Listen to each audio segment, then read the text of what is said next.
காதல் இது எப்போ எங்கே எப்படின்னு தெரியல. பார்க்குற சினிமாவும் படிக்கிற புத்தகத்துலையும் காதல் ஒரு விஷயம் இல்லாமல் எங்கேயுமே இல்லை. ஆனால் இந்த காதல் தோல்வி மட்டும் தலைமுறையாகவே வந்துட்டு இருக்க மாதிரி இருக்குல்ல. எல்லா ஜென்ரேஷன்லுமே இருக்குது. எந்த ஜென்ரேஷன் பார்த்தாலும் எங்கேயாச்சும் ஒரு 10 பேர் லவ் பண்ணுறாங்கன்னா கண்டிப்பாக 8 லவ் ஃபெயிலியரில் தான் இருக்குது. லவ்க்காக சாகுறவங்களும் சாகடிக்கிறவங்களும் அவ்வளோ விஷயம் நடந்தும் இந்த காதல் தோல்வி கண்டினியூ வந்துட்டு தான் இருக்குல்ல. ஏன்னா மித்தவங்களுக்கு அது வேடிக்கையாக இருக்கும். காதல் தோல்வியில் பார்க்குற பசங்களையும் அல்லது பொண்ணுங்களையும் லவ் பண்ணாதவங்க பார்க்கும்போது ஒரு காமெடி பீஸு வேடிக்கை ஈஸி அட்வைஸுன்ற பேரில் அவங்களோட தோட்டெல்லாம் திணிக்கிறது, மூவ் ஆன் ஆகிடுன்றது.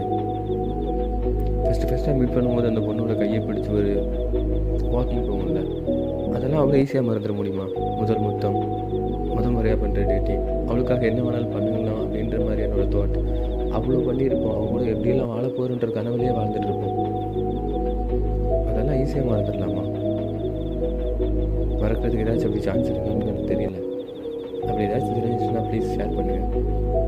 ட்ரை பண்ணி பார்க்கணும்னு ஆசையாக இருக்கு எனக்கும். ஏன்னா நானும் இங்கேருந்து வெளியே வரணும்.